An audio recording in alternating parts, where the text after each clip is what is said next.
Welcome to our weekly discussion of current affairs. We call it Moral Side of the News. We're glad you're here this weekend. I'm John Blim with the WHAS Crusade for Children. With me, our distinguished panel, Reverend Harriett Akins-Banman, Centenary United Methodist Church, New Albany. Rabbi Stan Miles, Louisville Melton School. Reverend Clay Calloway, West Louisville Ministers Coalition. And Father Joe Graffis, Archdiocese of Louisville. Welcome to you, panel. 'Tis the season for holiday cards. The one I'm sending has my family photo on it, but it's the photo taken of Kentucky Representative Thomas Massie and his family that has sparked outrage. Within days of 4 high school students being killed in a mass shooting in Michigan, Massie posted to Twitter a photo of him and every family member holding guns. The caption, "Merry Christmas. P.S. Santa, please bring ammo." We turn to our panel on moral side of the news. What do you make of Representative Massie's social media post? As I understand Christianity, the sentiment of the season is peace on earth, goodwill. That's really good, Stan. That post seems to me to be the antithesis of peace on earth. And certainly gun violence does not in any way promote goodwill. So I find it to be sad and terribly, terribly disturbing. I think I would agree with you, Stan, I guess. And I'm sure, you know, I'm obviously I'm a believer in Jesus Christ, who I think was certainly against violence, although he was a victim of violence, shall we say, from the Romans. But the contradiction, I mean, unfortunately, we have within our Christian community, I'm sure it never happens in the Jewish community, Yeah, but we have people who don't understand the word, are, you know, if they've read the word, they never taken it in. Certainly it's a contradiction, and he was not the only congressman. Another congressman did the exact same thing. That just shows you where we are. I mean, I'm for free speech. I mean, there's a question of the legitimate use of guns, but this is way over the top, especially during the season. And for us as Christians, I think it was an insult. I was also disappointed not only by the picture, but by his statement about digging in his heels and choosing not to change it in the wake of that atrocity which had just happened to that community and to those grieving families. I think that's what disappoints me most, that we have an elected official who chooses the personal pronoun I over the greater good of the community in grief and being in solidarity in that grief, and choosing to keep the picture up without showing sensitivity or kindness or goodwill or compassion. That message speaks volumes to me over the picture itself. Well, I agree with everything that's been said so far. I think, and all of you have been so kind and I think and genteel in some of your comments compared to what was justified in the response to such an appalling display from Representative Massie. I call him representative because he represents his constituents.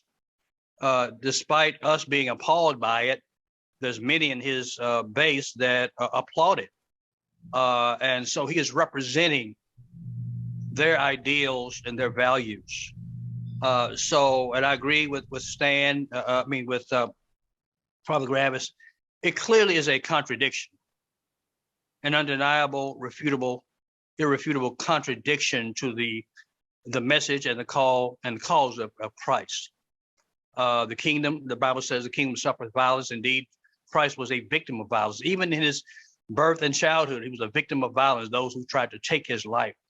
And for him to, Massie, to even drag God's name. And you say, God, he has a God-given right to own guns. Well, God didn't say that. I mean, the Constitution says that. God didn't say that.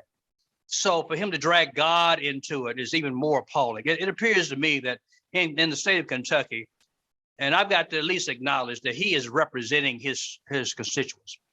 In the state of Kentucky, it appears to me that in the land the state that continues to elect Rand Paul, it seems the more appalling you are, the more they applaud you. And Massie is just a continuation of that tradition of just going out, appall someone to get to arouse controversy and conflict, and to promote violence and the insanity of gun ownership. I mean, I was thinking back, I'm old enough to remember the days of Ward and June Cleaver with Wally and Beaver. I couldn't imagine them posing with a picture of assault weapons as a Christmas card photo. So just show just how far we are where we are at this point. Instead of getting more civil and more sane, we're becoming more insane in our display and our politics and public discourse. And when he was called out on it, he said, before I take it back, I'm gonna add more to it. I'm gonna double down on it. So again, there's been some outcry, but his constituents have not cried out as loud as his opposition.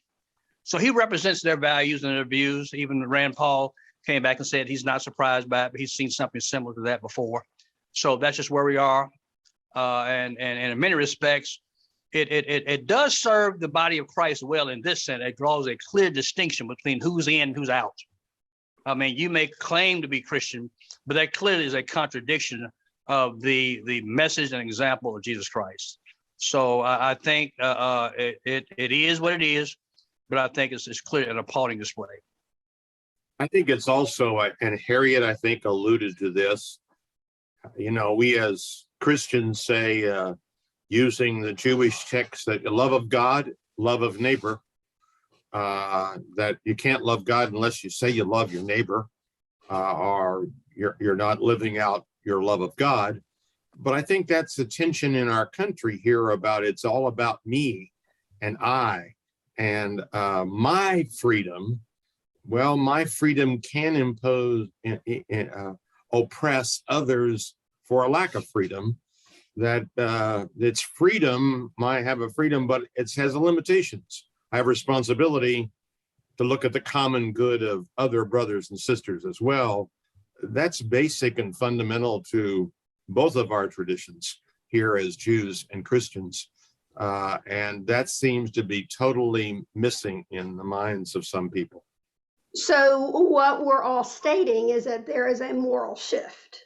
There is a moral shift from doing that which will benefit the good, regardless of our traditional traditions. We want our traditions speak of caring for the good of all and embracing the community. But what I'm hearing is that there is a shift in that moral behavior and in that moral thought. So if there is this shift, then how is it that we are called as believers in our traditions to help upright the shift, to be a compass needle that points in another direction? And then the question is, how in the world did we get to this moral shift that we see exploding everywhere around us? This picture is just a microcosm of that which is existing in our everyday living, being spoken and being shown in images.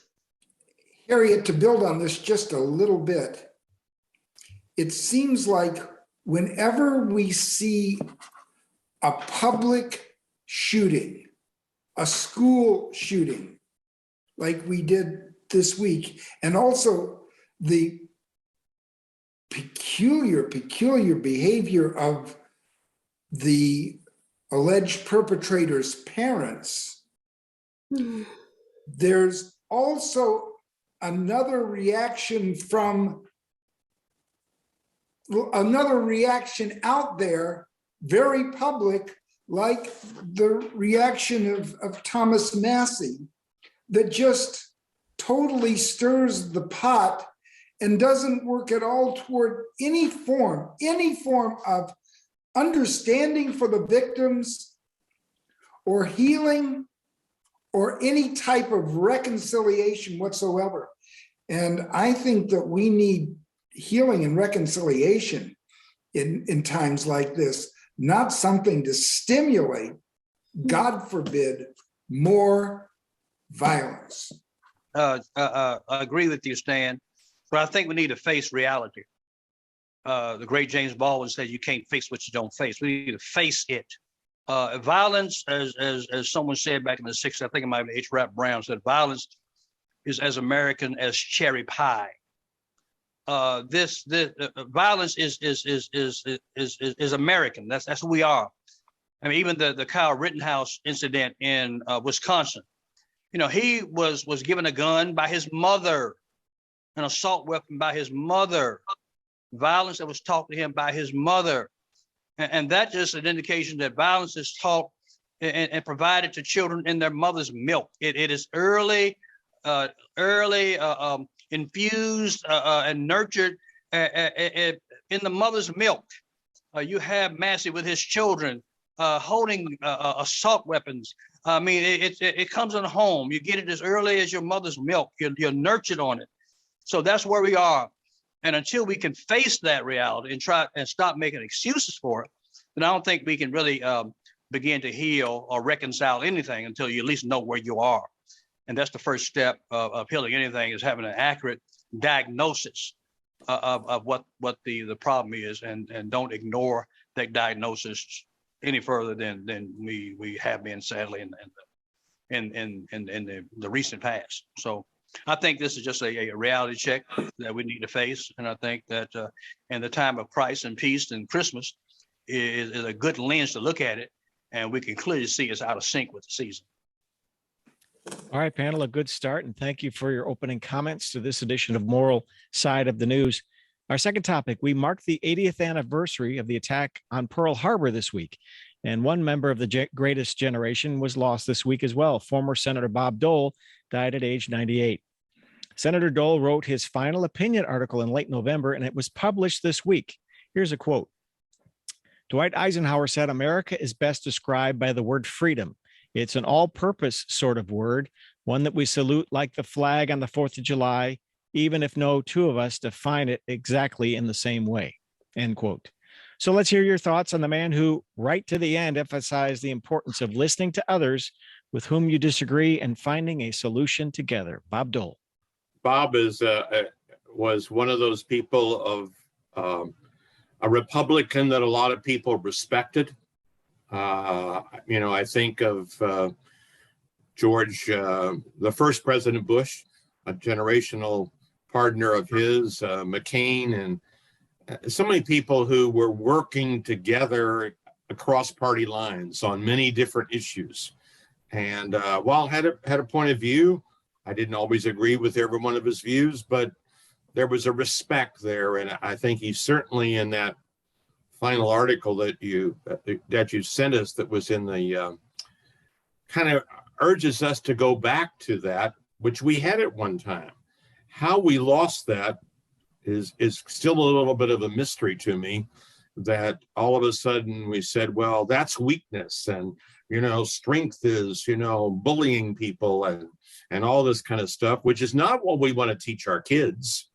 And most parents would say that, and yet in the public sphere, some of our political parties on both sides, unfortunately, but certainly in other ways, we've lost a sense of any kind of civility. And certainly people like Bob Dole were people that you respected. And of course, they gave much of their lives to their country through the experience of World War II.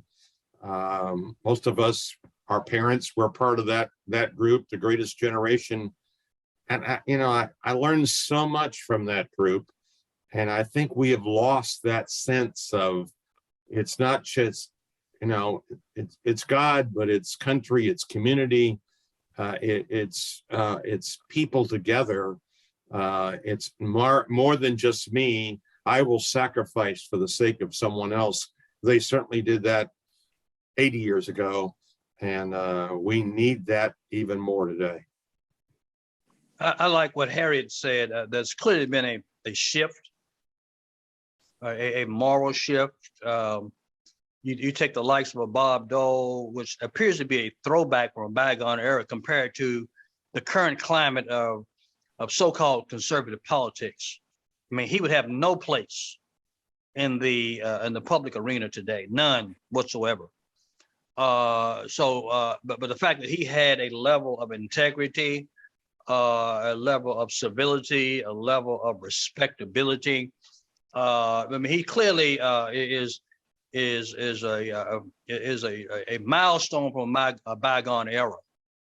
And then this season where you have people storming the Capitol on January 6th to oppose a free and fair election, where being a Republican is equated to being a moral monster. He does not fit that at all. So I have to applaud him. You never appreciate somebody sometime until time has passed. I appreciate him more now, sad to say, than I did when he was running against my preferred candidate. But I'd certainly appreciate him today. I ran across a book yesterday called John Wayne Code. It was a code of just the sayings of John Wayne, and John Wayne kind of typifies, the so-called values of a Bob Dole, and even John Wayne's values are so out of sync with today. He was conservative. He supported the conservative candidates, the Ronald Reagans, the Nixons of the world, and so forth. But even John Wayne was respectable when he commended Jimmy Carter when he won the election. So even his values, as conservative as they were, would still be out of sync. They're very similar to Bob Dole's, but would clearly be out of sync with today's politics. So I have to applaud the likes of Bob Dole and what he represented in light of the attack on Pearl Harbor. We talk about freedom, but life precedes freedom. Okay, we're guaranteed life, liberty, and the pursuit of happiness. So life, whatever preserves life, precedes and trumps freedom. So freedom can be almost anything, but it doesn't mean you can do anything you want. It means you should do everything you ought to do as you consider the rights of others as well. So I commend the memory of Bob Dole in light of the memorial for Pearl Harbor. It all kind of comes together and lets us reflect back on a time when we were kind of we were all together, when we have a common enemy. When the Japanese attacked us, we all agreed we had a common enemy, and we rallied together to defend the country against that common enemy. So his memory has a much brighter spot for me with the reality of his passing. I was serving in Kansas when he was in Senate, and not being a Kansas girl, I was very surprised by all the support Bob Dole had from both sides. And I remember being in a conversation with some of my congregants about that.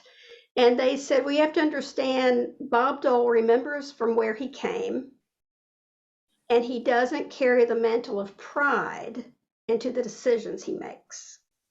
He remembers us.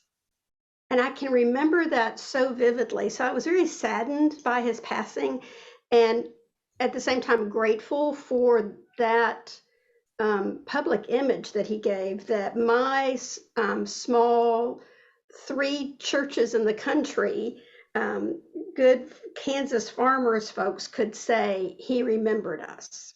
He remembered his roots, and pride didn't have a place in that. That's huge, isn't it? That Harriet, I think we also see that he remembered, but he never seemed to pander. Mm. And this man was a genuine American hero, not only for the valor that he showed in the European theater during World War II, but for what he went through when he came back as a wounded veteran, and the fact that he overcame the disdain and prejudice of that era to people with disabilities and strived throughout his life and career to help those people with whom he shared a profound bond and empathy. Well, another little added note I remember, even Bob Dole had so-called street credibility. When he was, I got a shout out from Tupac Shakur in one of his rap discourses.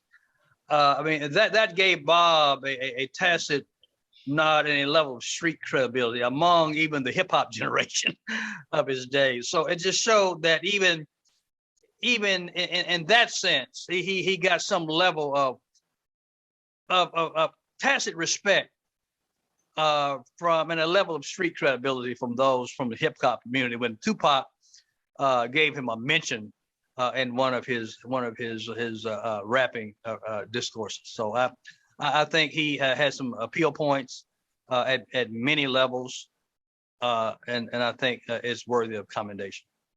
It circles back to that moral compass, doesn't it?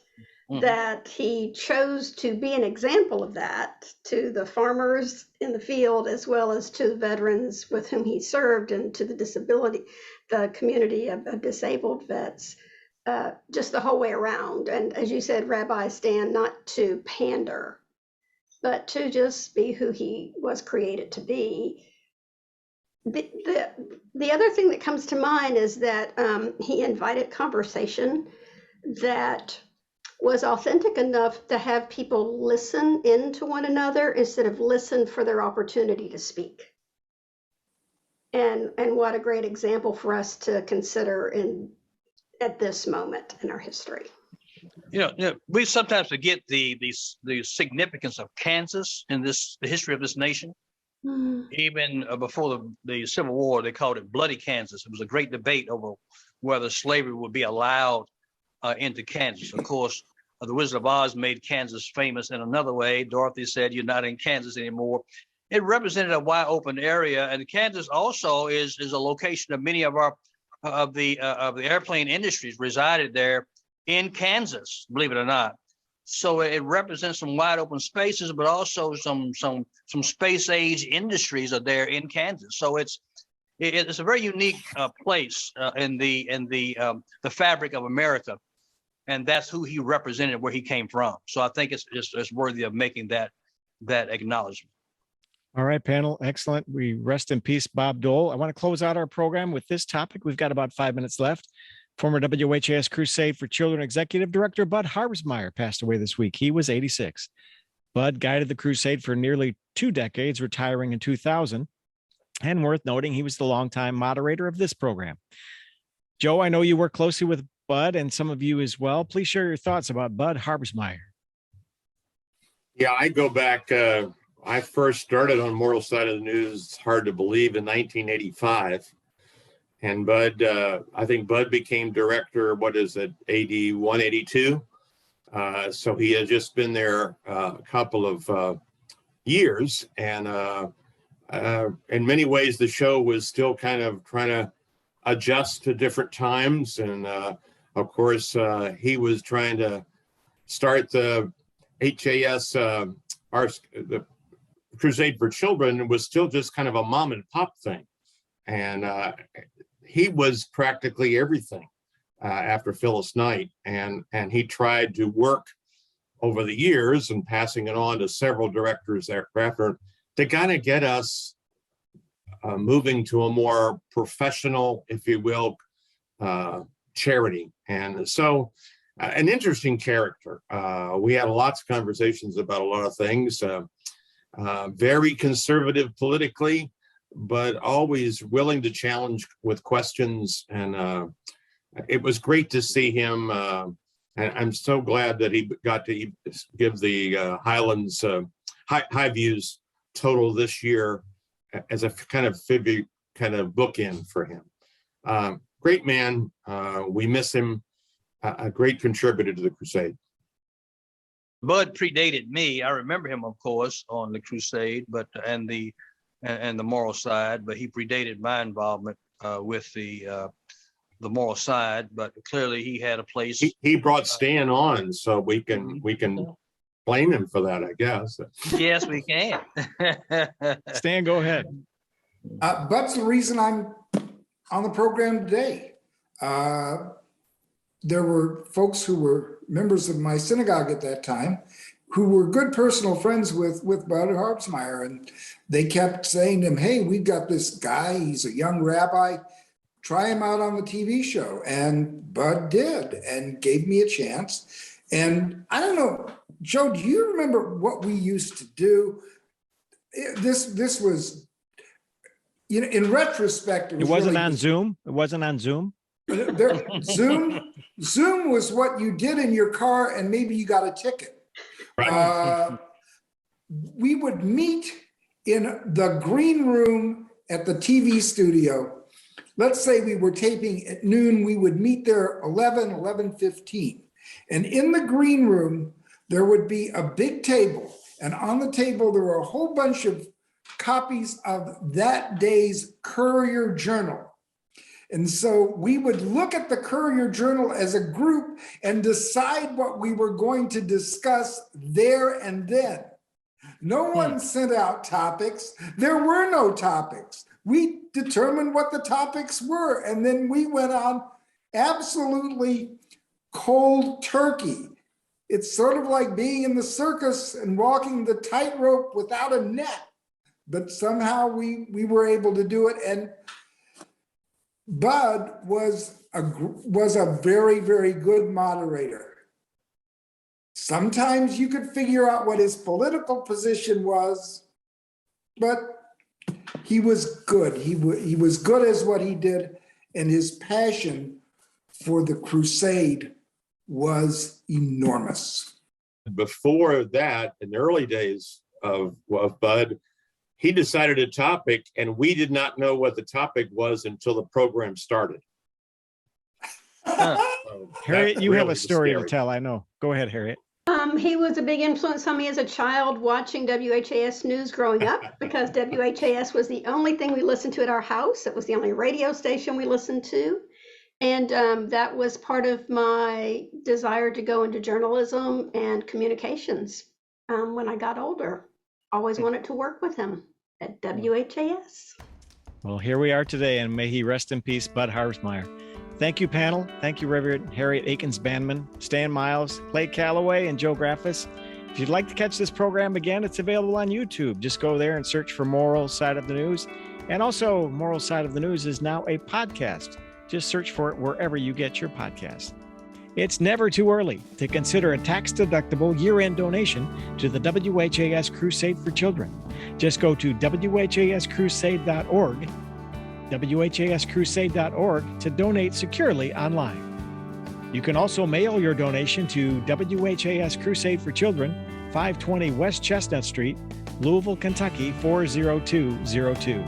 That's WHAS Crusade for Children, 520 West Chestnut Street, Louisville, Kentucky, 40202. Thanks for joining us for this edition of Moral Side of the News. We'll be back again next week with an all-new conversation.